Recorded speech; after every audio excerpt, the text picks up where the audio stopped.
Hello, എല്ലാവർക്കും എൻ്റെ പുതിയൊരു റെസിപ്പിയിലേക്ക് സ്വാഗതം.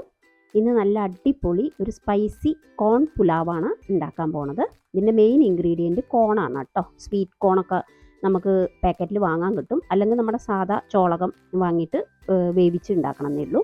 സ്വീറ്റ് കോണാണെന്ന് വെച്ചാൽ കുറച്ചും കൂടി എളുപ്പമാണെന്ന് മാത്രം. നമുക്ക് രാവിലെ ടിഫിനിലേക്കും ബാച്ചിലേഴ്സിനൊക്കെ ഉണ്ടാക്കാൻ എളുപ്പമാണ്. അപ്പോൾ ഇതിലേക്ക് ഭയങ്കര മിനിമം ഐറ്റംസാണ് ഇതിന് വേണ്ടതുള്ളൂ. ക്യാപ്സിക്കം എടുത്തിട്ടുണ്ട്, ക്യാരറ്റ്, ഉള്ളി, വെളുത്തുള്ളി കുറച്ചധികം എടുക്കണം. പിന്നെ സ്വീറ്റ് കോൺ ഒരു പാക്കറ്റിലുള്ളത് എങ്ങനെയെന്നാണ് ഞാൻ കാണിച്ചത് കേട്ടോ. പിന്നെ ഓൾറെഡി ഞാൻ കുറച്ച് ഉപ്പും കുറച്ച് എണ്ണയും ചേർത്തിട്ട് ബസ്മതി റൈസോ അല്ലെങ്കിൽ സോനാ മസൂരിയോ ഏതെങ്കിലും അരി നമ്മൾ വേവിച്ച് വെക്കുക ഓൾറെഡി. അപ്പോൾ ഇതിലേക്ക് ഞാൻ റിഫൈൻഡ് ഓയിലും ഒരു ടേബിൾ സ്പൂണോളം ബട്ടറും ചേർക്കുന്നുണ്ട് കേട്ടോ. ബട്ടർ ആദ്യം തന്നെ ഇട്ടാൽ കരിഞ്ഞു പോകണ്ടാച്ചിട്ടാണ് ആദ്യം കുറച്ച് ഓയിൽ ഇട്ടത്. അതിലേക്ക് കുറച്ച് ജീരകവും പിന്നെ വെളുത്തുള്ളി നല്ല കൊത്തി അരിഞ്ഞിട്ട് തന്നെ എടുക്കണം. അരച്ച പേസ്റ്റ് അല്ല വേണ്ടത്, കൊത്തി അരിഞ്ഞതിന് അതിൻ്റേതായുള്ള ഒരു പ്രത്യേക ടേസ്റ്റാണ്. അപ്പോൾ അത് നന്നായിട്ടൊന്ന് മൂത്ത് വന്നതിന് ശേഷം നമ്മളിതിലേക്ക് സവാള, ഒരു മീഡിയം സൈസ് സവാള നുറുക്കി വെച്ചിട്ടുണ്ട്.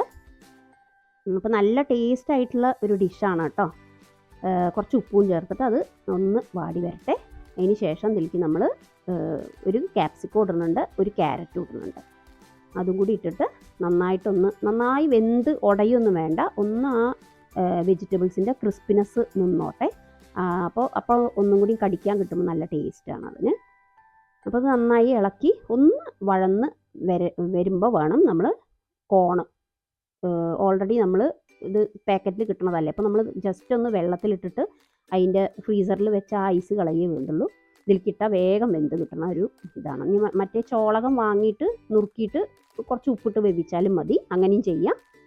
അപ്പോൾ ഇത് ബാച്ചിലേഴ്സിനും കുട്ടികൾക്ക് രാവിലെ ടിഫിനും എല്ലാവർക്കും കൊടുത്തയക്കാൻ പറ്റിയൊരു അടിപൊളി എളുപ്പത്തിൽ ഉണ്ടാക്കാൻ പറ്റുന്നൊരു റൈസിൻ്റെ ഡിഷാണ് കേട്ടോ. ഇതിന് കൂട്ടി കഴിക്കാൻ സൈഡ് ഡിഷ് ഇല്ലെങ്കിലും തന്നെ നല്ല അടിപൊളിയാണ്. എന്താ വെച്ചാൽ കുറച്ച് എരിവ് കൂടി നിൽക്കുന്നുണ്ട്. അപ്പോൾ ചെറിയ കുട്ടികൾക്കൊക്കെ കൊണ്ടുപോകുമ്പോൾ കുറച്ച് സൂക്ഷിക്കണം. അതിന് ശേഷം ഇതിലേക്ക് മസാലാസ് ഞാൻ ഇടുന്നത് മഞ്ഞൾപ്പൊടി കുറച്ച്, ഒരു 2 ടീസ്പൂണ് മുളക് പൊടി. എന്താ വെച്ചാൽ സ്പൈസി ആണല്ലോ, അപ്പോൾ കുറച്ച് എരിവ് ഒന്ന് മുന്നിട്ട് നിൽക്കണം. അപ്പോൾ 1 ടീസ്പൂണ് എരിവുള്ള മുളക് പൊടിയും 1 ടീസ്പൂണ് കാശ്മീരി ചില്ലി പൗഡറും ഇടുക, അപ്പോൾ കളറും കിട്ടും. പിന്നെ 1 ടീസ്പൂണോളം കുരുമുളക് പൊടി ഇടുന്നുണ്ട്, പെപ്പർ പൗഡർ. പിന്നെ ഇതിനൊരു വേറൊരു ടേസ്റ്റ് തരണത് ചാട്ട് മസാലയാണ്. ചാട്ട് മസാല 1 ടീസ്പൂൺ ഇടുന്നുണ്ട്. അപ്പോൾ അതിനൊരു ചെറിയൊരു പുളിപ്പും ഒരു നോർത്ത് ഇന്ത്യൻ ടച്ചൊക്കെ കിട്ടും. അതിന് ശേഷം ഇടിച്ച മുളക്, ചതച്ച മുളക് എന്നൊക്കെ പറയും, ചില്ലി ഫ്ലേക്സ്, അതും ഒരു 1/2 ടീസ്പൂൺ ഇടുന്നുണ്ട്.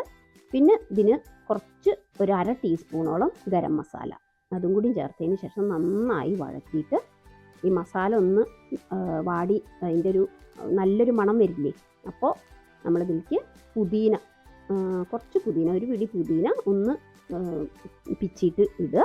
അതിന് ശേഷം നമ്മൾ ഓൾറെഡി ഉപ്പിട്ട് വേവിച്ച് വെച്ച റൈസും കൂടി ഇതിലേക്ക് ഇട്ടിട്ട് നന്നായി ചിക്കി ഇളക്കി എടുക്കുക. നല്ല എളുപ്പമാണ് കേട്ടോ, എളുപ്പത്തിൽ ഉണ്ടാക്കി വയ്ക്കാം.